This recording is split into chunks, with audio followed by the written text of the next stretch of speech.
Welcome to Tu-Vie Podcast, a Tu-Vie podcast. This is kind of how this whole works. A TV movie entertainment needs podcast, but instead of the actual Tu-Vie podcast, we're doing a segment. This is episode 2 of Cinema Showcase, a place where movies get their spotlight. You guys like that? It's a good tag. Kind of. That is a good thing. I know. I kind of zoned out. Well, look at the pro over here. Sweet, man. No, good to know you're present and aware for this podcast. So today we're going to be talking about Hot Fuzz. Love this movie. This was actually Cameron's choice. I do love this movie quite a lot. This was chosen a while ago. They just now had time. So pretty much what we're doing is we're going over this movie. Cinema Showcase is where movies get their spotlight, where we haven't seen a movie in a while, or it's a movie we all haven't seen and we're watching it. We're talking about it here. So it's everything. Cameron's getting a little jiggy with it. I gotta. To stay awake. If I don't, I die. I'm ready for it. It's like Crank, but instead of he has to do anything to keep his heart rate up, he just can't stop dancing. I have to keep my heart rate above 6 beats. Yeah, all right, let's get into this.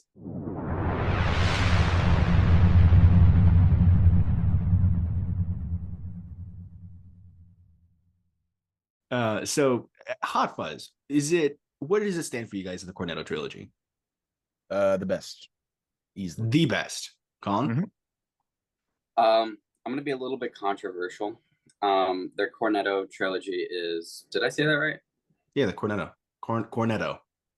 Hot Fuzz is a masterpiece. It's flawless. Great. It's I don't know how anybody else feels, and this isn't even about this movie particular, but World's End is my personal favorite based off of like nostalgia. Wow. Yeah, like World's End has a special place in my heart. Mostly because my parents couldn't take me to the theaters, and I had to I spent like an entire day to try to find a website where I could watch it for free. So just that grind that allowed me to be like, okay, I can watch this.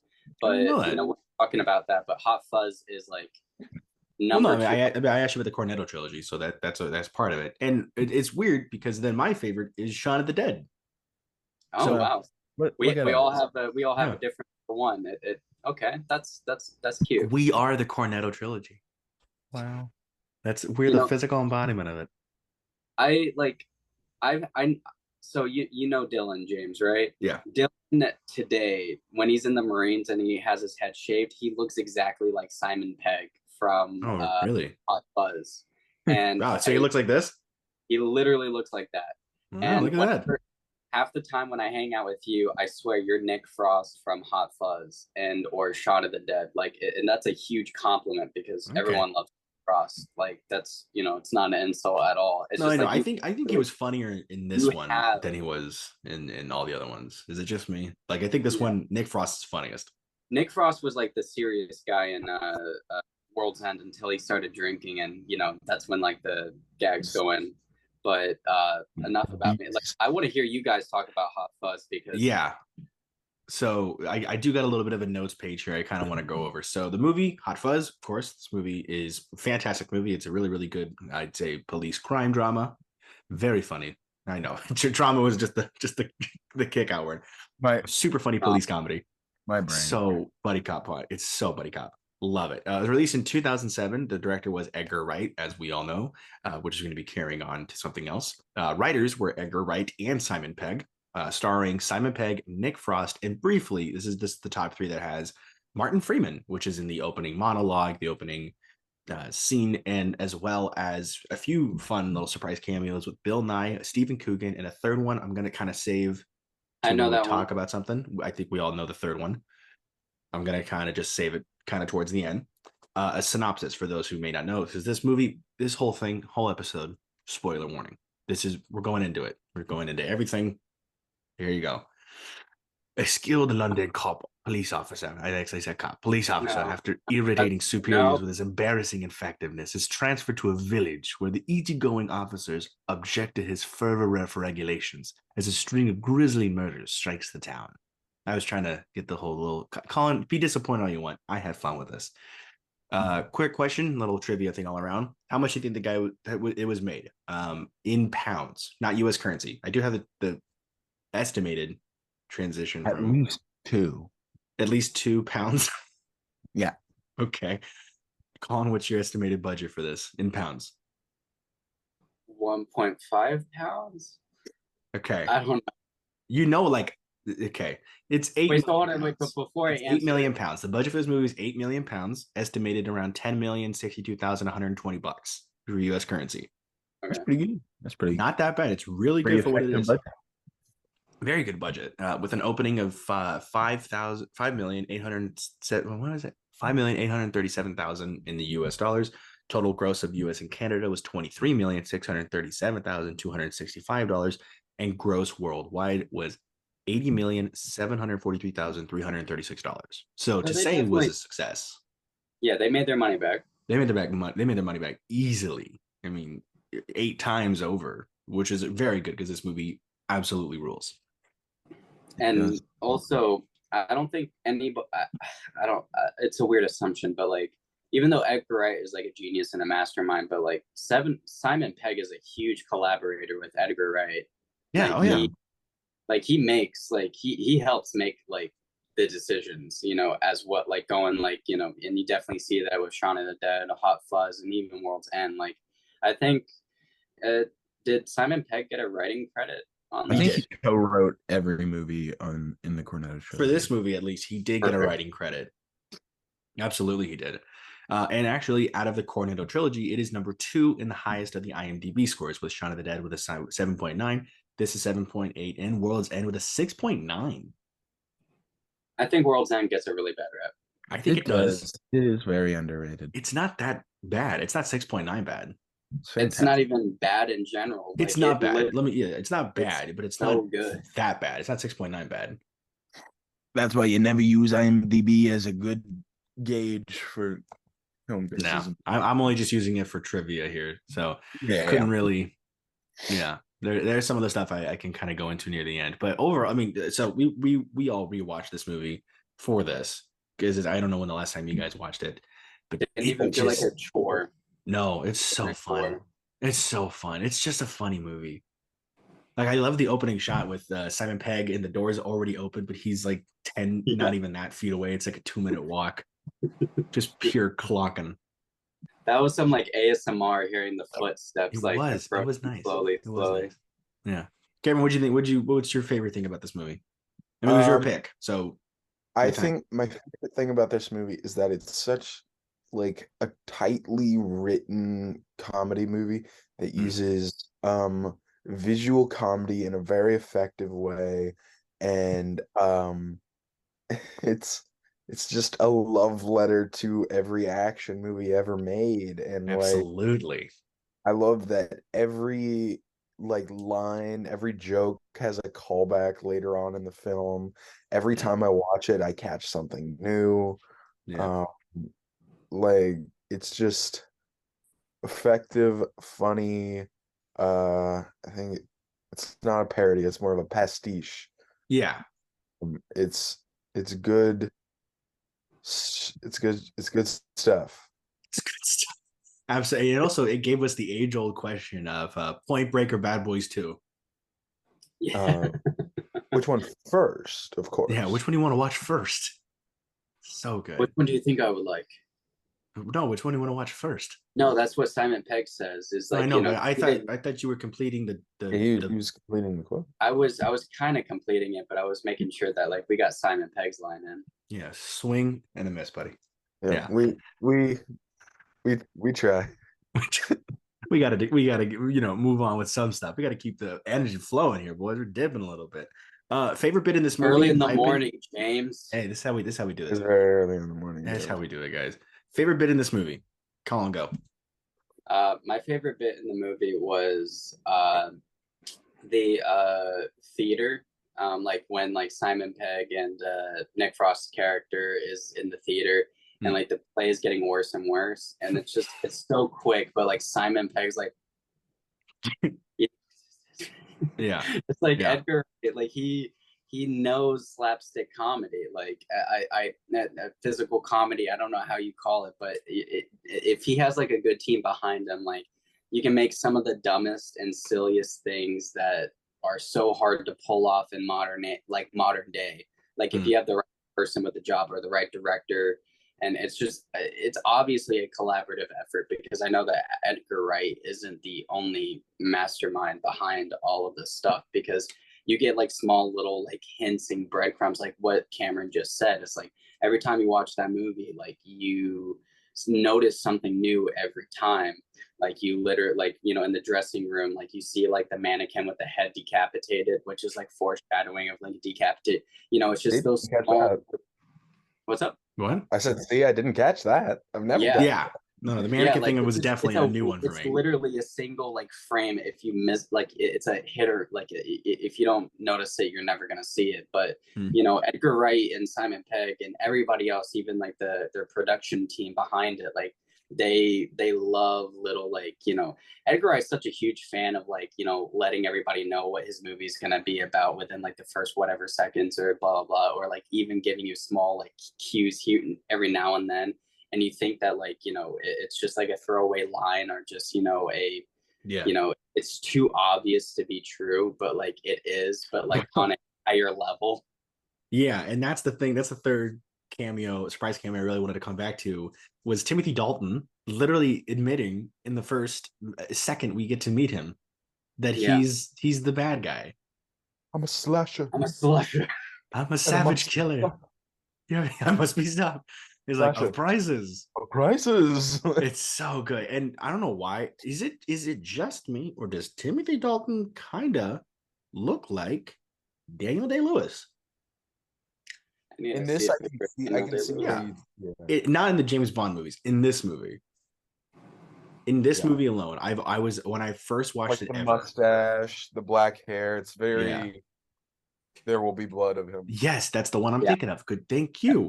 And when I first saw it years ago, I'm like, is that Daniel Day-Lewis in an Edgar Wright movie? In this silly cop movie? I was like, this man has range. Way to go, man. He's showing his Oscar. But yes, Timothy Dalton is the killer in this movie. Showing his range. Yeah. In the first 15 minutes, we get to meet the killer. He admits to the guilt, and just everything from there pans to be Timothy Dalton, because it's like, are we ignoring with what he said? He's there at every crime scene. He's playing a song about how they died, but then he gets you. He gets you with the twist, because it's a group effort. And I love Cameron's review. Yeah, he said, I want you to take care of that, because that's a great movie. On this rewatch, I really enjoyed how, like, they created a fully, like, reasonable conspiracy of why these people were killed, for economic and like reasons. Like, he was gonna open up a supermarket, they were gonna like build a road through, and then the real explanation is we just didn't like him. He was bad at acting. His house was ugly. His house didn't match the aesthetic of the place. Big bushy beard. And I liked how every single time something went wrong, they got like ice cream or cake. Yeah. It was so good. I also was very shocked of the amount of cast. The murder that killed me was just seeing that statue, and he just, like, he's in that dead. Yes.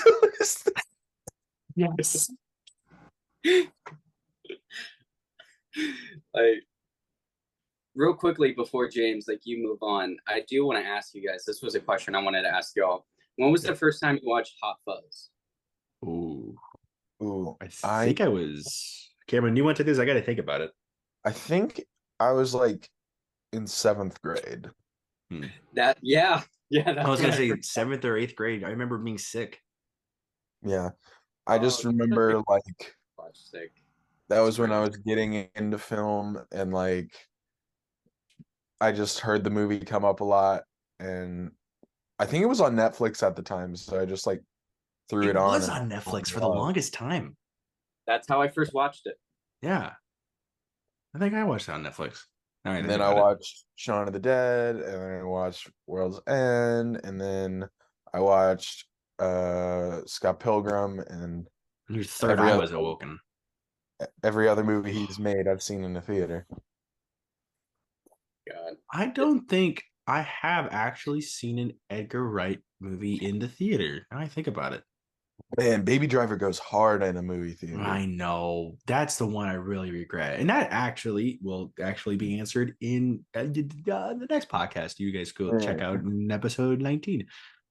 Or is it 18? I think it's 19. 18. It's 19. The one after this. Same, just look at the day it was posted. But my favorite death in the movie, Colin, is it's the most gruesome, but it's the one where he pushes the top of the church. Oh Yeah. my God.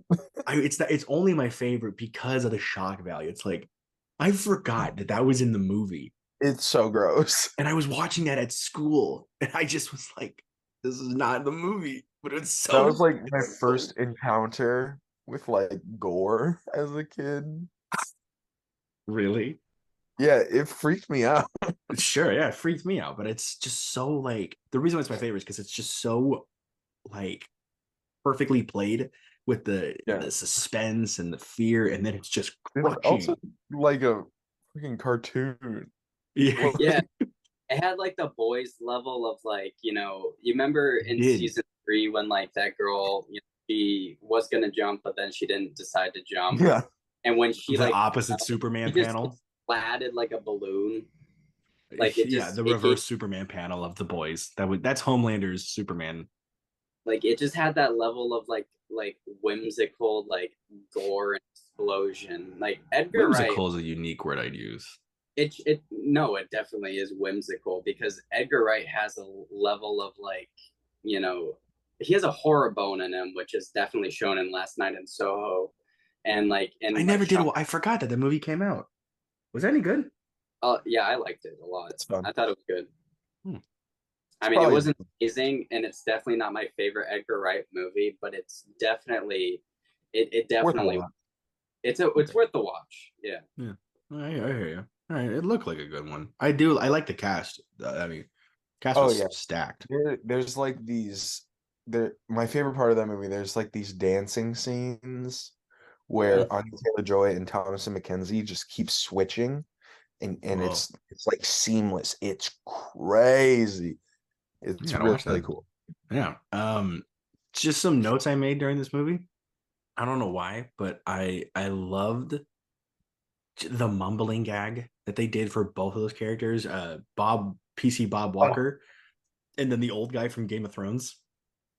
Walder Frey. Yeah, with the C bomb. It's like and he hits it.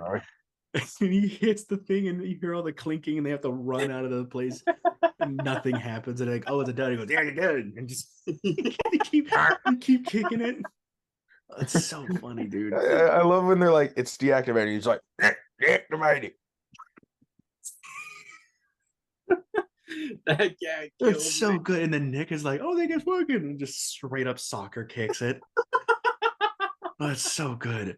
I also didn't realize when it finally Lurch, blows up at the end. Yeah, it finally blows up at the end. Lurch, the town dummy, is the Hound.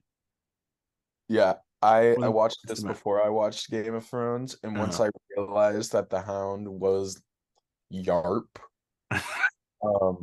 it made the Hound much harder to take seriously. Yeah, well, it was opposite for me. I watched Game of Thrones, then this movie again. I didn't put the two together.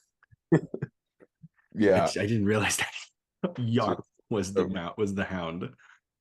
I could see how you could take him less serious because you just get Yarp. But luckily, the Hound is so intimidating that like it was like 5 minutes where I was like, "You're Yarp," and then I was like, "You're scary, dude." It's not even his name, Yarp, but it's like how everyone knows him as the Yarp guy.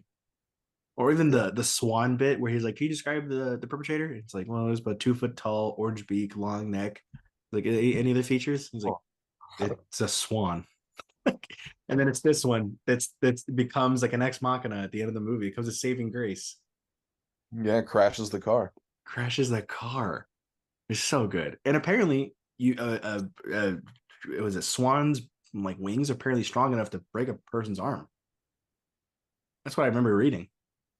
That's horrifying. Something like that. Yeah. I remember reading that on IMDb. Could be crap. I don't know. But just thought it was a fun thing to kind of throw out here. I think they have teeth too, which is also freaky. They do have like little tiny little great Spawns are scary as I don't crap. need that. No, quick little more fun facts for you. I'm gonna slowly veer through them. I got a lot of them. Both Simon Pegg and Nick Frost got attached to their 2 shotguns that they had, at the end of the movie that they did a lot of rehearsal for. And they got attached to them so much that they actually named them. Simon named his Sarah and Nick named his Emma. Thought that'd be kind of neat. Don't know if those names were important, but there's that. I'm just imagining, it was Emma that killed me because I just heard Nick Frost's voice just straight up be like, Emma. I don't know. Yeah. It'd be pretty. Yeah, I mean, it's great names for their shotgun. Easily. I would have killed to have just been able to work on that set. Oh yeah, that would. And it was shot on location. No, they shot on location. That's a real town. Straight up, and that's not cheap or God, easy. imagine living in that town and having that movie. Just randomly having it be like, hey, we're gonna take your streets up for a few hours. Just go about your day. It's just imagine growing up in that town and having that movie to watch and be like, this happened here. Yeah, it's kind of nice. A little small town love. We have to take a trip. We have to take a trip to that town. Yeah. Let's fund it. Subscribe to it. I'll be the guy who falls on top of the. Yeah. That was rough. It hurts. Which is, by the way, a horrible way to go. God. He's not dead. Didn't even die. No, just go. Just have it like a. Oh. I know. Horrible way to go. No, I know. The way I said it, man, it sounded like he died. He didn't die, which is it's also very, very funny that nobody dies at the end of the movie. Nobody dies. Also, no, they don't really kill a lot of people too. Well, the murderers killed people, but no, I meant Nick and yeah, they didn't really. They maimed them, or had a plant fall on their head. Because at the end, they're all doing the paperwork. Yeah, I think the Neighborhood Watch Alliance guy died, but that's because of the sea mine, not.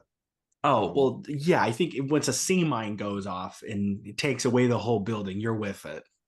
Yeah, I think that's kind of hard to kind of get up and walk out of. For Danny, apparently. Dude, no, Danny. This guy's a stud. Okay, this guy could get hit with the head with a trash can and walk away like it's nothing, which is my favorite bit in the entire movie. He's like, just off. Bam, just straight in the face. Wedding costume, Nick Frost and Simon Pegg were often assumed to actually be police officers, and many strangers would ask them for directions. And instead of telling them the truth, they just went along with it. They claimed it made them feel more powerful, which is kind of nice. I get that. That's fun. That's fun. It's like when you're playing in costume and you actually think you can fly and stuff like that. It's fun. Both Edgar Wright and Simon Pegg moms were the judges in the Best Kept Village competition. Nick Frost agreed. Yeah, I love that. It's super nice. Nick Frost only agreed to do the film if he could get to name his character. He was also asked to watch over 20 action films to warm up for the role. He only watched one. That one being Bad Boys 2. Naturally. I mean, that's the best way to stay in character for sure. Fun fact, my best friend, Tay, he that was the first movie he ever saw in a theater. Bad Boys 2? Yep.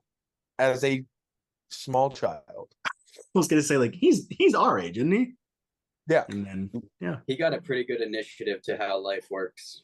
Yeah. Yeah, wasn't that one where they stopped the Ku Klux Klan in the beginning of the movie? Yeah. It's a rough way to start your childhood in movies. That's Michael Bay. Yeah, and mine was The Incredibles, So is that the one you remember, or is that the one you actually went to? I think my parents technically took me to Shrek when I was a kid, but the first one I remember was The Incredibles. So that first one you remember is The Incredibles? Mm-hmm. Because I think we all saw The Incredibles in theaters. I don't remember ever watching it. First one I remember actually ever watching was The Incredible Hulk with Edward Norton. That was my first movie theater experience. But I was 6. 6-year-old you has terrible taste. Whoa! Shut That's up. Conversation for another time. We'll bring it up on our Marvel's Todd takes again. When hopefully this time the corruption won't go to the file. That was a really bad, really bad day. Colin, what was your first movie you actually saw in the theaters and then remembered? I do, like, I'm being real, like, Incredibles was my first movie theater experience, but I think it was like one of those sit down, like, there's like a table in front of you and like you can eat. I don't know if those theaters were, I remember that like the theater was like super nice, but I only remember like a movie house, eatery, studio, movie grill kind of thing. Okay, sorry, I don't know why I was thinking like a foldable like table you see at like birthday parties or something. I don't know what. But I only remember the last part of The Incredibles when like that mole man from the Fantastic Four comes out from the ground and the Underminer. Yeah, the Underminer. And that's the only thing that I remember. But I was like super young. But that was my first movie theater like experience that I remember. I'm sure that my parents probably. My dad took me to see 300 when I was 6. No shot. Yes. He was on a date. Oh my God. Went with him. Wow. Dude, I remember I mean, I told Cameron that like you got Initiative of Life, that his friend, but like I was like people are making these movies, they're horrible people.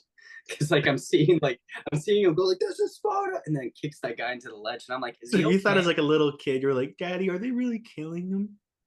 Dude, I remember I had so much anxiety that like after the theater, I threw up. My God. I swear to God, I threw up. I was not well. And looking back when like my dad was like around, I was like, this what happened. We had a good laugh about it. But Hot Fuzz. Yeah, sorry. A few other things I do want to wrap up with. I mean, we're getting close to. So, the dog Saxon, the one that just really only barks, was actually not allowed to become a real police dog for being too friendly. Oh, he was for being too nice. That's nice. He's like, "You're off the force. You're too nice. You're licking people's faces too much." Kind of like no, can't say that. What'd you say, Cameron? Go be a real dog. Go live your life. Pee on fences. You don't need a job. Enjoy retirement. You had one shift. That's all you need. Yeah. That's pretty much how I feel like all of us go. After the success of Shaun of the Dead, Simon and Edgar, they were the writers of that movie, were given free reign to do whatever they wanted with their next film, which then now, for being Hot Fuzz, took about 18 months to write. I feel like for that kind of movie, it's very short. Yeah. For this level of just like complexity. Yeah, so many like moving bits and pieces as far as like just jokes and building the bit. And not even that, but just like, how do you make a bland start of a story end so incredibly? Yeah. Like a simple catch the killer, the guy, he's the guy, but you can't prove it. And when you try and prove it, it actually goes wrong. And it goes very wrong. Then it's not the guy. It's actually many guys. And these guys are trying to kill you. The priest has 2 sliding pistols. Like, quite the jump. But it's so good. And I feel like Edgar Wright is the only one that could do it. What? Perfect escalation. Absolutely. Final thoughts on this movie is that it's truly a perfect buddy cop, up there with Lethal Weapon, and just I feel like it sets the standard for comedic buddy cops. 21 Jump Street as well. 21 Jump Street's a good one. It's pretty much the American this. I think this is the greatest comedy of all time. Of all time. I think that this is one of the greatest comedies of all time. I don't know what number 1 is, so that's why I'm saying 1. Well, I can answer that. The Flash. I watched that last night. We're not going to talk about later. I just want to let you know, I watched that last night. I wasn't bored, but I wasn't entertained. I don't want this episode to be tainted. It's not. But all I know is that. What a final shot, by the way. Came up on my Twitter. Oh, that CGI tooth popping out. Yeah. Yeah. Great. I don't think you God. understand. I physically was hurt 10 years for that. Felt like it was longer than 10 It years, did. right? The only and I said this to Colin. The only redeemable quality was Sasha. She was too good for this movie. Man. Yeah. Way too good for this movie. Sorry, yeah. I don't want the Flash to have its taint in our episode. Cameron, what would you say is Colin, wrap it up. What would you say is a thing you'd say about this movie? So this is your movie. You chose this. And on Cinema Showcase, each one of us have chosen the movie. The last episode that's going to be posted first before this was Colin's, and it was Cloverfield, the Cloverfield movie, the very first one. And since this is, and as we do movies, part of a trilogy, we watch that next movie. So if we do this again, I mean, we'll just do it. It doesn't have to be your choice, but again for the movie would be World's End, and then Shaun of the Dead just kind of go back from 3 to 1, and then his is going to be, you get the whole thing. Why would you choose this movie as the whole episode? I think it's just again, I think it's the best comedy of all time. And just like it has a very special place in my heart. And it's one of the movies that made me want to make movies. All right, that's a good answer. Colin, why do you think this is just so well done? I think it's so well done because I think it's a huge compliment. You know, if you don't really have like a reason to explain why you like that movie, but like the way I've watched it, like it's one of those feel good movies that you can rewatch it over and over and over again, but you're enjoying yourself. It's like genuinely, it's a treat, but sometimes a treat that you can abuse because it's so that good. You know, it has when you learn more and more about like how they made that movie, the filmography of Edgar Wright, Simon Pegg, and Nick Frost being like, you know, collaborators with Edgar or even outside of Edgar when they were in Paul, like there's just so much to love about this movie that, you know, it's really unexplainable. It is that good because it is good. And not even good because that's an understatement, because all three of us can proudly say that we love this movie. Yeah, I say it proudly because this movie's really stupid good. It's on my top 4 in Letterboxd. So. I did notice that when I was looking kind of through my Letterboxd stuff that it's in your top 4. I didn't realize that. It's one of my favorites ever. Yeah, it's super good. What's that? Huh? What's number 1 on your Letterboxd? It is The Flash called Short Term 12. I do not know that. I gotta give that one a watch. It is delightful. It'll definite. It's a good way to call that. Yeah. Colin, you got any final notes? Edgar Wright's a genius. And I think that his Ant-Man film would have been perfect. Don't get me started. I know.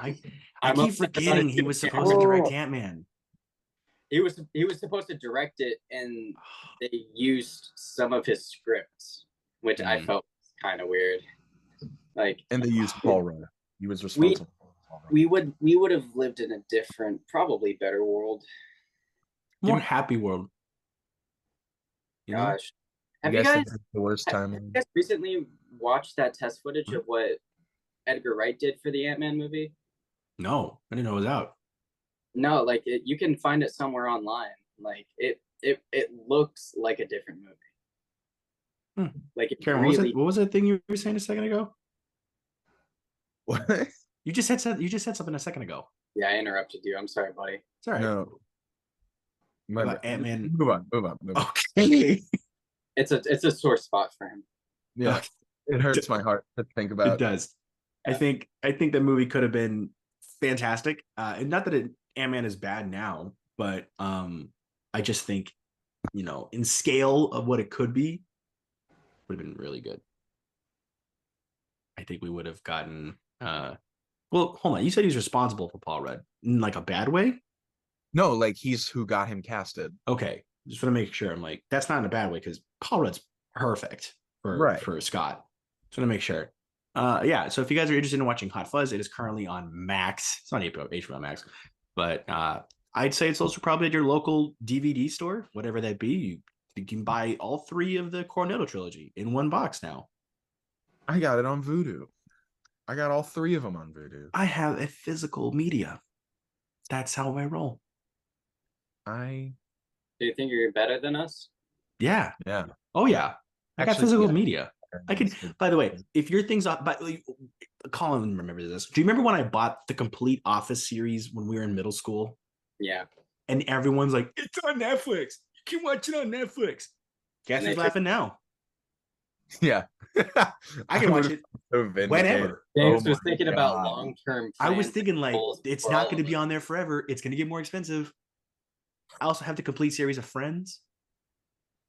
You should be quieter about that. What I'm trying to say is if you want to watch Friends without having to use Hold a on. subscription, Wait, you got to wait. pay me now. Wait, I'm hold your on. subscription service. Cameron, and be completely honest. What's your opinion about Friends? It's boring. I respect it.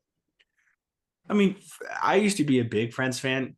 I look back, there are some episodes that are super funny, super creative episodes, but that's like very small in terms of how many seasons went on. Like, I don't know if this is going to get me in trouble, but Jennifer Aniston's character, Rachel, I do not stand. I cannot stand. of the list of people, she's not the number top.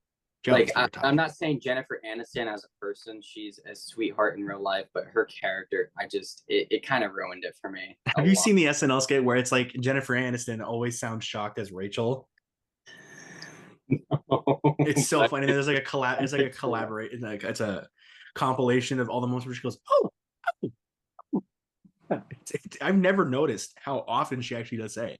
So if you go back and watch Friends, it happens so much. Don't Not you that it hate diminishes it in the character. sitcoms? Like in sitcoms, like you know how like there's like one character in the main character group and they have a crush on another person, but the other person doesn't know they have a crush on them, but you know they work together.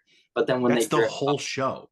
But when they drift off and they meet other people, those other people actually are better for them, but the writers have to like later last minute write them in a bad way to be like, okay, this is actually, you know, we're not. Yeah, I mean, I guess I can see that. And just actually before we wrap up, this is for everyone here. This is so off topic, and this is how we roll at Tu-Vie. Welcome to Tu-Vie. Were they, Rachel and Ross, on a break? Yes. Okay. Cameron?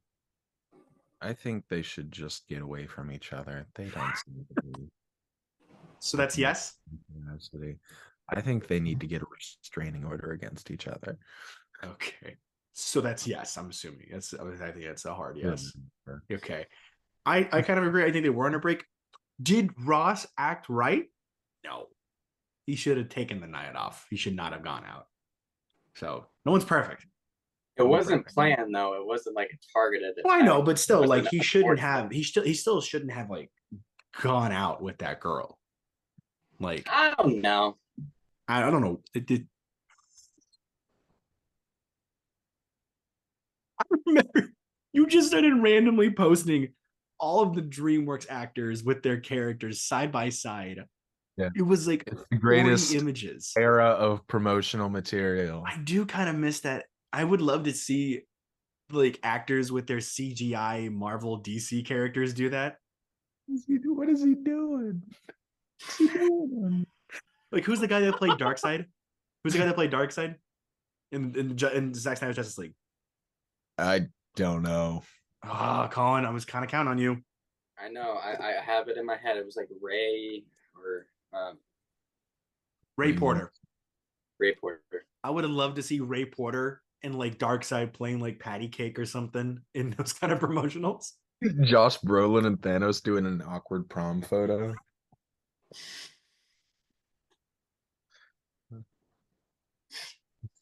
Yes, that's it. It's it. It's like Surtur's foot and the guy that. Oh, that's the thumbnail for Hot Fuzz. Yeah. That's awesome. Okay. Yeah, I think that's a good way to wrap it up. It's a great way to get into it. If you guys have not seen Hot Fuzz, like I said, it's on Max. Please go watch it. It is truly a fantastic movie. It is so good. It gets better with every single rewatch. even if you know how it ends, It truly does. it's just Every so time good. I watch it, it gets better. It's so good. It's so good. I can't help but smile out. And I actually showed my dad it. He didn't hate it. He liked it. Oh, you like? Yeah. He likes a lot. He just doesn't. He was getting a little sick on how fast the cameras were moving and changing. So, that's the one gripe he had. But thank you guys again for watching. That was Cinema Showcase, where cinemas get their spotlight. So that was it. And we'll see you guys next time.